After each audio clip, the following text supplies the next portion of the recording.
The Laurel Highlands hiking trail 70-mile ultra is this coming weekend. Um, I consider it my backyard ultra. It's the closest ultra to me. I actually live only like 5 miles away. It takes me maybe 7 minutes to get there through town. I'm at the mile 70, so the uh, end of the race, if you want to call it that. It starts actually in Ohio Powell. Just giving you a little background of the race itself. Um, It's got about 10,000 feet of gain. Well, 10.5. I forget how much descent, but it's really uh, elevation gain heavy in that first 19 miles. I think it's got 6,000 or 6,500, somewhere in that range in that first 19 miles. And it sort of levels off, if you want to call it that, um, the rest of the way. But it is my backyard ultra. This is the sixth time I'll be racing it, running it, whatever you want to call it. Never had a good race uh, performance at the 70-mile distance. Um, a little bit more history, I guess. It's a 70-mile trail. Um, Starts at Ohio Powell, PA, the state park, and then comes here to Seward, PA, which is mile 70. Um, in realistic terms, it's really only 68 and a half miles. It's changed a little bit over the years. It's been added to, I think at the most it was like 77 miles at one point. It's only 70 miles now, according to the uh, mile markers, but in reality, it's 68 and a half.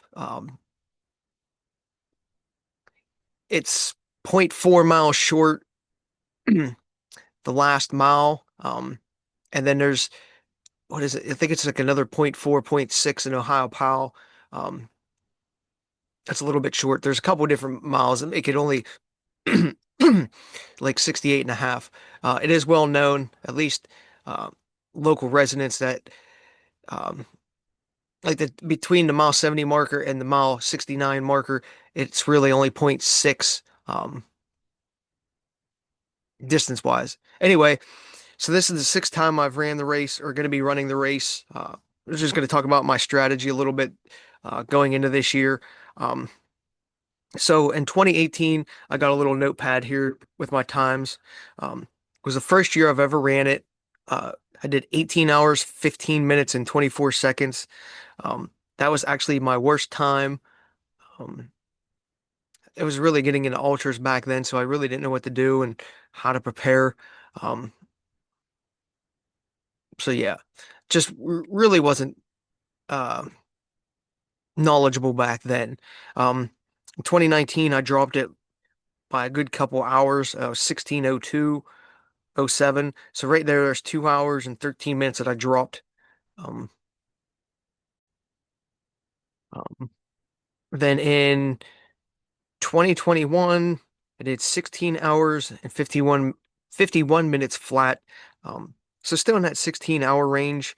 Um, not a spectacular time, at least for my ability, but uh, I think that was the year heat got to me a little bit. Um, Whatever the case may be. 2023, 17 hours, 58 minutes, and 2 seconds. I definitely had a rough time. Uh, Definitely know the heat got to me at that race.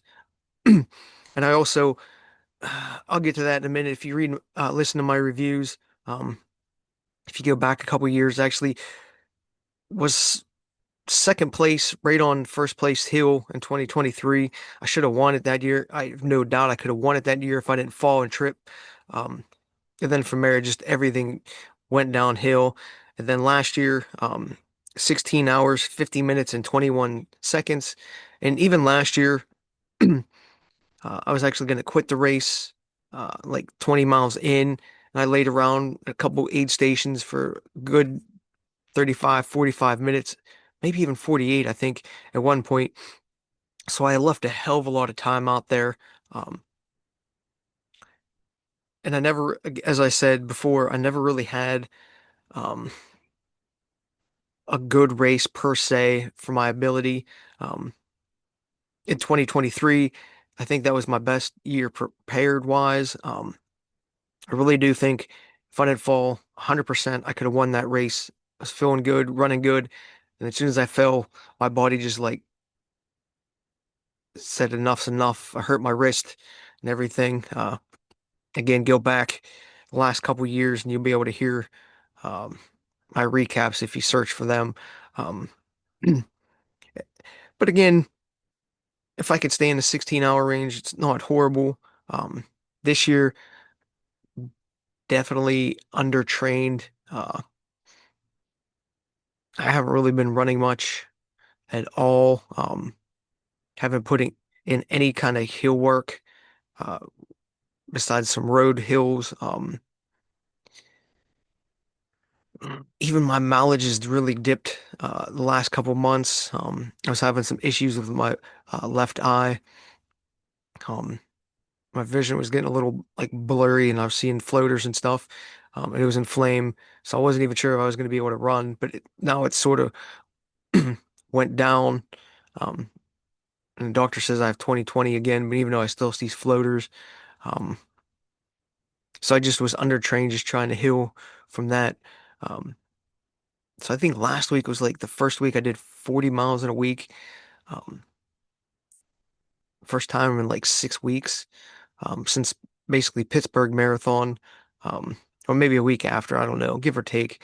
Anyway, um, I haven't really put in the work or training to be able to do 70 miles. I did 150K so far this year. I won that in under 5 hours, but usually 50K, that's my benchmark where my body sort of starts to go downhill because I don't really train too much for anything longer. So I just throw these in like 70-mile races in, you know, not on a whim, but figure my body can handle it. This year is going to be no different. Um, the one thing about this year is I'm not going to race it as I would in the past. Where is that? Oh, Fluffy. As I would in the past. I'm just going to go for a finish this year. Since I know I'm not in any kind of shape to compete with the people that are going to be there. Um, there's no point in me trying to go out fast and hard with them and blowing up a couple miles in or even 20 miles in. So I'm going to try to stay within myself this year and run a lot slower. Um, so hopefully it pays off towards the end of the race, where I have more energy. I stay cooler. I don't burn up as many calories. My legs are still fresh or fresher than they normally would be. Now, if I was in shape, it'd be a different story. I'd be going and turning and burning since I know the trail uh, just as good as anybody there who's going to be participating, if not more than 99% of the people. I'm in that like 1 percentile or 0.01 percentile of knowing the trail and all the little corners and stuff like that, what's coming. And can visualize it in my head what's up ahead usually. Um, so that does usually give me advantage. But this year, since I'm pulling back, um, I'm hoping my body can handle it, even though I might be out there for a little bit longer time. Um, I'm going to shoot for right now. I was looking at it like a 15-hour, I think is what it was. Um, pace overall would give me 13 minute and 2 seconds or 3 seconds overall pace. Now you're saying you're not trained, but you're going to do a 15-hour race and you never even came close to that within an hour of that time. I'm just thinking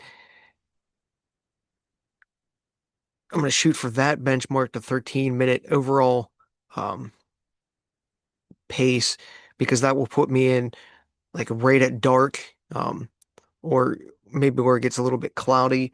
Um, and since my pace, I usually try to get like a 8 to 10 minute range. I figure if I drop back and do 13 overall, um, mm, my legs will be fresher, so I don't have to stop at the aid stations as much, rest as much on the trail. Um, you know, do the walk run method later in the race. If I just stay steady.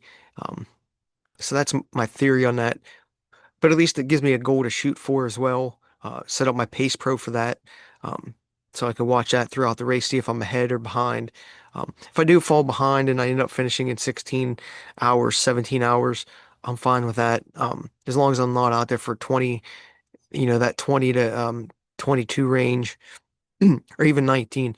Anything over 18 uh, is going to be a disappointment to me, since I only had that time once out of my five other times, and that was my first year ever doing it and that long of a distance. Um, so the main goal is 18 or less, but I'm going to try to shoot for 15 if everything goes well, my body holds up, which 50-50 it's gone to, depending on the weather as well, because right now it's supposed to give like an inch of rain Saturday. Um, and it keeps changing when it's going to come. So if it's like middle of the race and there's thunderstorms, obviously I'm going to take cover and hide at an aid station uh, that I can get to, or just under some trees or something like that, and let it pass. Um, because it's not really supposed to be an all day rain per se, but it keeps again changing. If it is an all day rain, um, that will throw a wrench into things. Because I might not even go if it's going to start at like 4 in the morning and it's going to rain till 2 in the afternoon, pouring down rain, thunderstorms. I might not even just show up because there's no point in me running in the rain, getting sick, uh, falling and getting hurt, you know, in the muddy parts of the trail. Um, so we'll see how the weather looks too, getting close to the race, but I do plan on starting it. Um, I know I dropped out of World's End a couple weeks ago because of my eye and just being undertrained. Um, but I do plan on going to this race again, since I know the trail. I know my body can handle it, so I'm not necessarily as worried as I would be at World's End because I figure this is a little bit easier to run. The sucky part about it is when it's hot and humid, uh, the middle section does take a lot of um, out of you because the ferns and the different fauna on the trail just sucks the life out of you. Um, Makes you a lot more dry. But it does look like the temps are going to be cooler this year, so that will benefit me. Um, so anyway, to start the race, uh, like like the gate to eight, I'm going to take it way slower than I ever have before. Um, Pace myself, try not to hit the 160 heart rate at all until after then. So, walk the hills, walk that uh, hill before the 8 mile marker. So like six when it starts. And even that first one up to the first view, and then that one other big hill in between around like mile three and a half, four, walk those a little bit more than I normally would, just save my legs and my body, use poles. Um, I am going to be taking pools. I Early in the morning. I never take pools uh, for the start of the race, so I'm going to take them this year, so I can use them on the hills. Then after I get past gate to eight, uh, see how my body feels and maybe turn it up just a little bit. But I'm trying to get to that mile 19 mark, the second aid station, and past Seven Springs. Um, at what 26, I think Seven Springs aid station, somewhere in that 26, 27 range. Um, because that's usually somewhere in there between 19 and 26 is usually when I'm like, all right, I'm either having a good day or bad day, or I want to quit or keep going. So as long as I make it to Seven Springs and keep going, um, I can finish the race. So I just got to get in that mentality because I know last year I wanted to quit early in the race, just didn't feel like running. Um, I wanted to give up early. I think about like, yeah, maybe like mile 13. I was just like, you know what? I just don't feel like running today. I'm just gonna quit. But things happened and I ended up pushing through and finishing the race. Um, so as long as I can get to 26, and the weather looks good, it's not, thunderstorm and lightning, I can definitely finish the race. Um, so that's sort of the idea early on. And then in the middle sections, from Seven Springs to Route 30, um, just plug along. A lot of that's runnable, just, quick up and down hills. Um, and then I guess the big thing uh, would be get to 271 uh, before dark.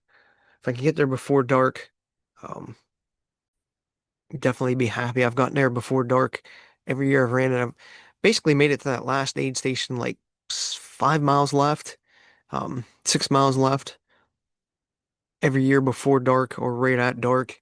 So 271 should not be a problem, but I plan on picking up my headlamp, um, a waist lamp there, maybe even 31, depending on how my race is going earlier, time wise. Um, because I don't plan on carrying my headlamps with me uh, all race. I plan on my dad handing them off to me at either Route 30 or 271, depending on how my race goes. So I have to at least make it to one of those to finish the race if I'm going to be in dark at all. Try not to rely on people this year as much. Usually I had somebody, either my buddy John or my dad, meet me at every aid station, and hand me like certain foods and drinks. This year I'm gonna pack more, I rely on the aid stations more, because if I rely on the aid stations more, um, that means I just have to get into that mindset more of I'm not gonna quit, I'm gonna keep going. Whereas before I'm like, I don't feel like it. I can just quit whenever. At an aid station. Whereas if I don't have people waiting for me, I have to push on. Um, so that's sort of my thinking of that as well. And this year, um, probably gonna have to take my hydration pack, um, to start the race, keep more gear on me. Again, it's the weather dependent. I might have to carry a jacket with me. Um, I'm gonna carry more fluids, 220s in the front, and then with electrolytes, and then in the back, um, carry water. That's my plan. I have some honey stingers in there as well, maybe a couple gels, just in case something happens. It's going to take me a while to get to aid stations. Um, then obviously I'm going to have to pack my poles, my phone, a bunch of wet wipes so I can go to the bathroom in the woods, as I usually do. Um, but I was testing out my waist pack today. I broke the straps, I don't know, sometime last year that hold my poles. Um, so I had to uh, fix them or rethread them, however you want to say it, today. Um, and I really didn't like how it was bouncing with the poles. It was making my shirt ride up, and it wasn't setting too comfortably. Um, just running up and down the hills and the ganglands today. Um, so I'm probably gonna have to go with my vest, which is gonna make me hotter. So it's gonna slow me down. But if it's gonna make me more comfortable overall than the waist belt. It's probably a smarter move. Allow me to carry more gear and liquid, but the extra weight, again, it's just going to slow me down and make me hotter. So I have to trade that off a little bit. Trying to think here what else I was thinking about. Um, but we'll see. I could always change my mind tomorrow, but um, if I cinch the waist belt down a lot more, if I can get it tighter, which I'm pretty much at the end of being able to tighten it. It's as tight as it can get now. Um, so yeah, that's really not an option because if I have to take a jacket or anything, um, just not going to be able to fit it in my waist belt unless I don't take poles. But again, I plan on taking poles, since I plan on taking it easier. Uh, but who knows? Again, that could change if weather's going to be nice early in the morning. Um, I might try to power through the first 11 or 19 miles with just my waist belt, to stay cooler in the morning, with that nice breeze before it gets humid, and then switch to my vest. But I think the smart move is just going to be to take my pack, even though I don't want to. But again, if I'm not turning and burning, it's not going to be as big of a deal because I'm not going to be as hot and humid. Um, and burn up as much. So that's whatever. I'm gonna go with the Saucony cheaper cohesion TRs. I just feel like I could run better in those cheaper versions of the shoes Saucony has instead of the Peregrines because they're just too aggressive for the trail. I need something more flatter but with some lugs. So the cohesion's the better option because even the what's the other ones? Saucony has another one. It's like an ultra shoe. It's really got some stack height cushioning. Um, those lugs are just a little bit too aggressive for the trail. I need more of a road shoe hybrid, which the Cohesion TR is. Of course, then again, if it's raining, I probably will have to go with the Peregrine um, to get more traction uh, because at least the first half of the trail gets a little bit more muddy. It retains a little bit more water than the second half, so I could always switch out. So it's one of those weather dependent things. I would like to switch socks, either 30 or 31. Um, Maybe even switch out compression shorts or shirt and hat. Uh, Again, depending on the weather and shoes. Get a fit aid there. Maybe take some more baking soda or beet powder, one of those midway. But everything, it's an ultra, so anything can happen. Uh, could fall, get hurt, mile two, where I can make it and finish in 15 hours. Like the ultimate goal would be, I know in years past, my goal was, uh, 13, 14 hours or less. I really thought I could do 13 or less hours since I could do a 50K in under 5 easily. So you times that times two, that's 10 hours. Um, Add an extra six. So, 11, 12 hours isn't out of the possibilities for me. If I was actually trained for something like this, but since I'm not, 15 is the ultimate goal at a 13-minute pace. Um, but I'm going to be happy with 18. I just want to try to finish in 15, so I'm beating darkness, and then I can go home, take a shower, and hang out at the finish line. 18 hours range, we'll say between 16 and 18. Probably just gonna hang out for half an hour, just head home and go to bed. Um, so anyway, looking forward to it. That's sort of my plan. Uh, Again, I know people are gonna talk shit. I do not plan on racing this for time or placement this year. I'm strictly going for finish, and not to beat my body up since I am undertrained. Um, so we'll see how it goes, see how Saturday goes, see how the weather goes. Um, oh, here's my new Phoenix light, which still got the tag on it. Haven't fully tested it out yet. Um, so see how that works, or if I actually have to use it. Um, who knows? That's about it, and that's my Laurel Highlands hiking trail um, pre-race strategy for this year. So looking forward to seeing everybody this weekend and watching everybody finish and have a good time. 50Kers, I'll never get to see you this weekend, but hope you guys all have a good race as well.